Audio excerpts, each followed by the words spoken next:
Ya, terima kasih Kang Edi. Jadi memang tadi kita ada diskusi lah dengan beberapa korban perampasan tanah ya oleh PIK 2. Ada beberapa orang yang sudah kita hadirkan. Tentu ada Charlie Chandra ya, saya kira sudah tahulah kasusnya. Udah masyhur lah ya. Tapi ada yang menarik dari apa yang disampaikan oleh Pak Charlie, bahwa ada juga perkara lain yang sebetulnya sudah lama kita dengar, Bang. Dulu ada kasus padi-padi. Saya mengamati betul di media dan memang kita tidak terlibat langsung karena setahu saya itu sudah ada kuasa hukumnya. Itu lokasinya di Paku Haji. Jadi dia itu punya usaha kuliner, restoran padi-padi yang memang awalnya tidak disangka-sangka membludak pengunjungnya karena itu kan Covid. Orang butuh hiburan, tempat terbuka, di bawah pohon, melihat sawah hamparan. Jadi modalnya ya hanya gerak tiker. Tapi menarik sekali. Nah, ternyata itu lokasi di situ katanya itu masuk plotting untuk proyek pembebasan lahan PIK 2. Makanya disitulah mulai kan ada pendekatan awalnya dari camat, dari beberapa ormas gitu ya, untuk supaya tanah ini jual. Ormas juga ya? Ormas juga ada. Ya, tapi kan mereka nggak mau jual karena ini kita baru mulai usaha. Ya.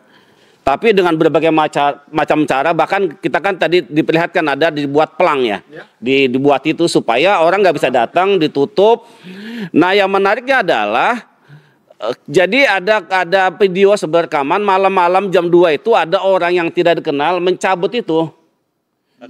Mencabut pagar itu ya. Dan dari pihak yang pengelola tahunya itu orang lain. Bahwa oh, baguslah udah dicabut, artinya kita bisa buka usaha lagi. Ternyata itu dijadikan dasar bahwa yang punya tanah, yang mengelola itu dianggap yang mencabut itu pagar-pagar besi itu, yang kemudian dilaporkanlah ke Polres dan dia ditahan di tahanan kan gitu ya. Jadi memang ujungnya adalah ini Ali Hanafi pengen ngambil tanah itu dengan harga semurah-murahnya. Jadi saya tahu betul itu kasusnya. Jadi alhamdulillah sekarang sudah mulai berani, walaupun mungkin tidak muncul ya, tidak muncul secara fisiknya, tapi tidak apa-apa. Paling tidak dia sudah sampaikan bahwa ada banyak kasus perampasan lahan dengan model-model yang sama. Dengan cara apa? Intimidasi lah, teror lah, orang dijadikan tersangka lah, ditahan lah. Sama kayak kasus Haji Fuad Effendi. Ini mirip nih polanya nih. Pak Haji Fuad nggak mau jual tanahnya. 200 hektar. Tapi itu versi polisi, Bang. Jadi di surat yang disodorkan itu sudah ada kata 200 hektar. Haji Fuad bingung, kok polisi tahu ini? Bahkan di titik desa mana segala macam polisi tahu. Lo kok bisa tahu? Bisa jadi dia kong-kali-kong dengan BPN. Gitu loh. Kenapa nggak mau jual tanahnya? Karena kalau dijual warga yang lain pasti akan kejual. Kalau Pak Haji Fuad nggak mau jual, warga yang lain yang tanahnya mungkin hanya 1 hektar, 2 hektar, dia nggak akan jual karena Haji Fuad juga nggak mau jual. Jadi emang itu pertarungan. Ali Hanafi gimana caranya Haji Fuad itu tunduk. Maka dipakailah cara-cara hukum. Ya, yang dibuat sedemikian rupa sehingga dia kemudian dijadikan tersangka, DPO, daftar pencarian orang. Maka saya bilang, Haji Fuad itu seperti teroris. Ditangkap, ditahan di bulan puasa tahun yang lalu, Bang. Betapa gajinya. Di dalam tahanan dia disodorkan kertas. Haji tanda tangan. Kalau nggak ada tanda tangan, kita terus bawa ini ke proses hukum. Tapi Pak Haji Fuad bergeming, nggak mau saya. Karena memikirkan warga yang lain. Kemudian dia sakit, dirawat di rumah sakit yang ditunjuk oleh polisian. Tapi itu diawasi 24 jam sama anggota polisi, Bang. Sampai segitunya loh.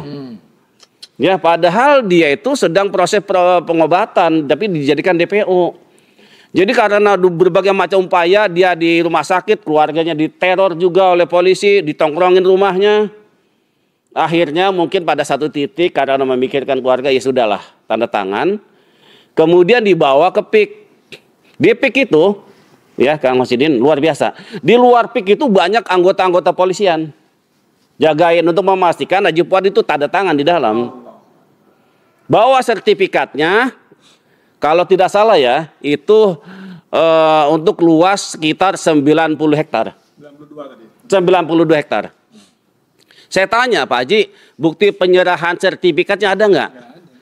Nggak ada. Pak Haji tanda tangan nggak? Saya tanda tangan. Dapat nggak salinannya? Enggak dapat.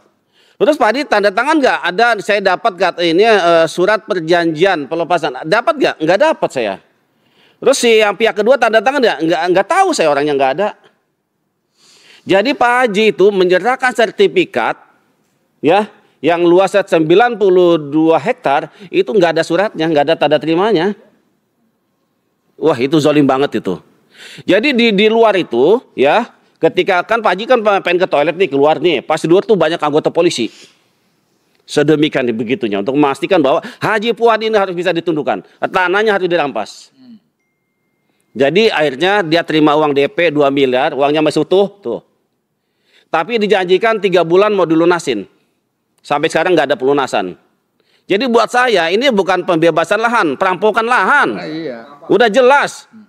Gila nggak? Haji Fuad itu kan tokoh. Dulu polisi, perwira polisi dulu banyak minta bantuan ke beliau. Kapolres datang. Banyak, Kapolda semua, orang Mabes datang. Kalau ada kericuhan di kampung, ada kerusuhan apa, dia yang suruh meredam. Polisi kalau pengen minta jabatan, minta tolong ke Haji Fuad. Tapi dengan kasus begini nggak ada yang nolong. Maka saya bilang dia seperti apa ya, habis manis sepah dibuang. Itu. Jadi insya Allah kami LBH PP Muhammadiyah akan dampingi beliau. Kalau kemudian nanti Pak Haji Fuad dikriminalisasikan, kita akan ada bersama-sama. Sama-sama. Ya kalau perlu kita kepung Polresnya. Dan saya tahu oknum polisi itu. Ya namanya AKP Yan Hendra. Ada fotonya. Ada fotonya. Jadi saya sudah sebut nama. Kalau kemarin di podcast Abraham Samad, saya hanya bicara oknum. Tapi kita harus bawa ke tempat terang. Ya, betul. Siap. Dan bentuk keseriusan kami akan laporkan oknum itu ke Propam. Ya. Kami juga akan ke Kompolnas. Dan untuk menjamin perlindungannya, kami akan ke LPSK, Lembaga Perlindungan Saksi dan Korban. Ini saya kira nggak main-main. LBH PP Muhammadiyah menjadi taruhan untuk persoalan serius ini. Jadi di hukum itu ada namanya bisa dalam beberapa kasus pidana, bisa kasus korupsi, maka ada penerapan biaya sosial korupsi. Orangnya selain di penjara, aguan katakanlah di penjara, maka harus ada sanksi biaya sosial. Biaya sosial itu sama tadi, mengembalikan kepada semula, ya apa yang kerugian yang diderita oleh rakyat. Tanah-tanah yang sudah dirampas gitu ya, maka harus dikembalikan kepada yang semula. Dihitung berapa kerugiannya, berapa triliun kerugian yang diderita oleh rakyat Banten atas perampasan tanah yang dilakukan oleh pengembang Agung Sedek Group. Ya, jadi tentu kami melihat bahwa ada upaya-upaya yang bisa kita lakukan. Yang pertama adalah tentu saja kita tetap mempertahankan haknya. Apalagi sudah ada 77% di mana PIK 2 tidak masuk gitu ya.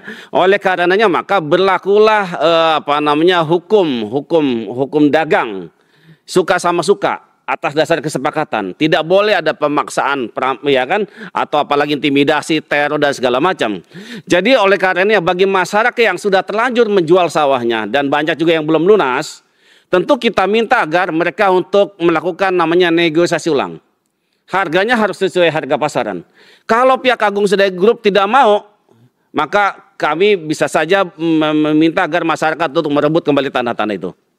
Kembali patok-patok tanahnya sesuai dengan luasnya, tulis namanya masing-masing. Saya kira itu hal yang tidak bertentangan dengan hukum. Karena dia tanah itu masih punya hak masyarakat, bukan milik daripada pengembang PIK 2. Saya kira perlu untuk diwacanakan untuk itu. Terima kasih.